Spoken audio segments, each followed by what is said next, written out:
नमस्कार.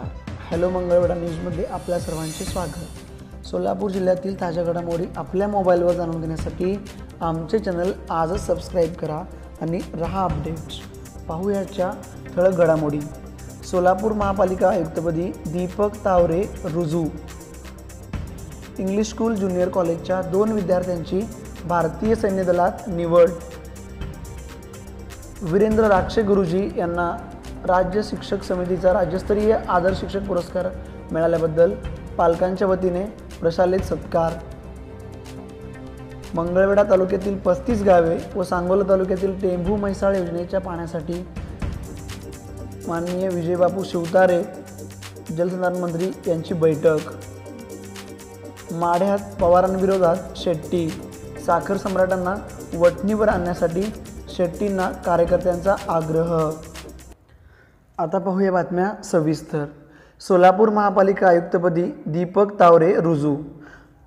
महापालिकेच्या आयुक्तपदी दीपक तावरे हे रुजू झाले आहेत. दीपक तावरे यांनी सोलापूरचे ग्रामदैवत सिद्धरामेश्वरांचे दर्शन घेऊन महापालिकेत आल्यावर आयुक्तपदाचा पदभार स्वीकारला.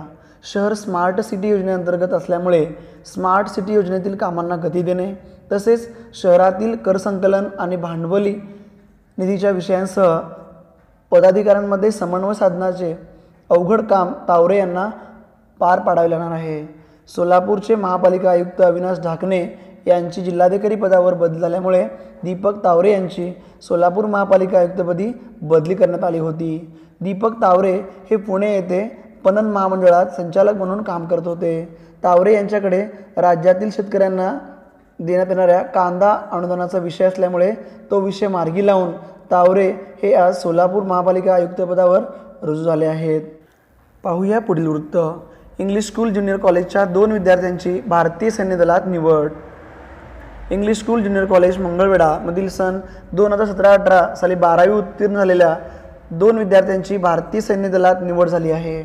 याबाबत सविस्तर माहिती अशी की गेल्या वर्षी 12वी वाणिज्यमध्ये शिकत असलेल्या अखिल अबुकर मुजावर व 12वी शास्त्रमध्ये शिकलेला वैभव पंडित मेटकरी यांची कोल्हापूर येथे 27 जून रोजी भारतीय सैन्य दलाच्या भरती परीक्षेत निवड झाली असून त्यांना जनरल ड्युटी देण्यात आली आहे. या निवडीसाठी सुभेदार मेजर शहाजहान सय्यद यांनी मार्गदर्शन केले.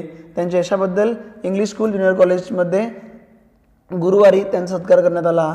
यावेळी उपप्राचार्या तेजस्विनी कदम यांनी निवड झालेल्या विद्यार्थ्यांचा सत्कार केला. या प्रसंगी त्यांना मंगळवेढा तालुक्यातील विद्यार्थी सैन्य भरतीसाठी प्रयत्न करत आहेत ही गौरवास्पद बाब असून या 2 विद्यार्थ्यांनी कुठलेही भरतीपूर्व प्रशिक्षण केंद्र न निवडता स्वयं अध्ययनातून हे यश प्राप्त केले आहे. डोंगरगावसारख्या ग्रामीण भागातून मिळालेले हे यश इतरांनाही आदर्श घेण्यासारखे आहे असे विचार यावेळी त्यांनी मनोगतातून व्यक्त केले. प्रास्ताविक प्राध्यापक भूषण पाटील यांनी केले. पाहूया पुढील वृत्त. वीरेंद्र राक्षे गुरुजी यांना राज्य शिक्षक समितीचा राज्यस्तरीय आदर्श शिक्षक पुरस्कार मिळाल्याबद्दल पालकांच्या वतीने प्रशालेत सत्कार. मंगळवेढा येथील नगरपालिका मुलांची शाळा नंबर 2 मधील वीरेंद्र राक्षे गुरुजी यांना राज्य शिक्षक समितीचा राज्यस्तरीय आदर्श शिक्षक पुरस्कार मिळाल्याबद्दल पालकांच्या वतीने प्रशालेत सत्कार करण्यात आला. यावेळी विक्रांत पंडित, मल्लिकार्जुन देशमुखे, महादेव धोत्रे, मंगळवेढ्यातील कवी इंद्रजित घुले, जवाहरलाल प्रशालेचे गणेश यादव, मुलांची शाळा नंबर 2 मधील शिवलिंग राऊत, बाळासाहेब जाधव देसाई आदी उपस्थित होते. सत्कारास उत्तर देताना वीरेंद्र राक्षे गुरुजी म्हणाले, पुरस्कारामुळे कामाची जबाबदारी माझ्यावर आणखीनच वाढली असून काम करण्याची प्रेरणा या पुरस्कारामुळे मिळाली. आजपर्यंत विद्यार्थ्यांसाठी काम केले असून यापुढेही विद्यार्थ्यांसाठीच काम करण्याची मनीषा त्यांनी यावेळी बोलून दाखवली. पाहूया पुढील वृत्त. मंगळवेढा तालुक्यातील 35 गावे व सांगोल तालुक्यातील टेंभू म्हैसाळ योजनेच्या पाण्यासाठी माननीय विजयबापू शिवतारे जलसंधारण मंत्री यांनी बैठक घेतली.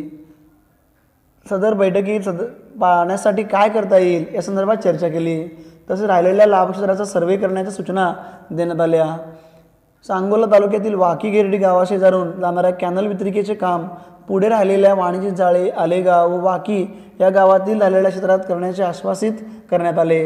या बैठकीला जलसंधारण मंत्री विजयबापू शिवतारे, शिवसेना नेते शिवाजीराव सावंत, जिल्हा प्रमुख संभाजी शिंदे, सहसंपर्क प्रमुख लक्ष्मीकांत ठोंगे पाटील, महिला आघाडीचे जिल्हा प्रमुख शैलाताई गोडसे, सांगोला शिवसेना तालुका प्रमुख मधुकर बनसोडे, आलेगाव शाखा प्रमुख सचिन वाघमारे, वाणिज्य शाखा प्रमुख गोरख एसगर, बबन गायकवाड यांच्यासह संबंधित विभागाचे अधिकारी उपस्थित होते। पाहूया पुढील वृत्त। माढ्यात पवारांविरोधात शेट्टी, साखर सम्राटांना वठणीवर आणण्यासाठी शेट्टींना कार्यकर्त्यांचा आग्रह। लोकसभा निवडणुकीच्या दृष्टीने राज्यासह देशभरात राजकीय हालचालींना वेग आला आहे। या पार्श्वभूमीवर सर्वच राजकीय पक्षांनी मोर्चे बांधणी सुरू केली आहे। सध्या माढा लोकसभा मतदारसंघाची जोरदार चर्चा असल्याचे पाहायला मिळते, कारण येथून राष्ट्रवादी काँग्रेसचे सर्वेसर्वा शरद पवार हे निवडणूक लढणार आहेत, तर आता त्यांच्या विरोधी स्वाभिमानी शेतकरी संघटनेचे खासदार राजू शेट्टी मैदानात उतरणार असल्याचे बोलले जात आहे। राजू शेट्टींनी हातकणंगले मतदारसंघासह माढ्यातून निवडणूक लढवण्याची मागणी कार्यकर्त्यांनी केली आहे। स्वाभिमानीचे प्रदेशाध्यक्ष रविकांत तुपकर यांच्या नेतृत्वाखाली पंढरपूर तालुक्यातील वेळापूर येथे कार्यकर्त्यांचा मेळाव्यात आयोजित करण्यात आला होता। या मेळाव्यात राजू शेट्टींनी माढा मतदारसंघासह निवडणूक लढवावी असा ठराव पारित करण्यात आला आहे। हे स्वाभिमानीचे काँग्रेससह राष्ट्रवादीबरोबर दबावतंत्र असल्याचे बोलले जात आहे। यावेळी तुपकर म्हणाले, आम्हाला गृहीत धरू नये, फरफटत कोणाच्याही मागे जाणार नाही। आम्ही सन्मानाने आघाडीत जाण्यास तयार आहोत, मात्र जर आमचा योग्य सन्मान होणार नसेल तर आम्ही कोणाच्याही मागे फरफटत जाणार नसल्याचे वक्तव्य स्वाभिमानीचे प्रदेशाध्यक्ष रविकांत तुपकर यांनी केले। हातकणंगले, बुलढाणा आणि वर्धा या 3 मतदारसंघासाठी आम्ही आग्रही आहोत, मात्र यावर जर निर्णय नाही झाला तर आम्ही स्वबळावर 9 ठिकाणी आमचे उमेदवार उभे करणार असल्याचे तुपकर यांनी सांगितले। पुण्यात होणाऱ्या कार्यकारिणीच्या बैठकीत राजू शेट्टींच्या उमेदवारीचा ठराव मांडण्यात येणार असल्याचेही त्यांनी यावेळी सांगितले।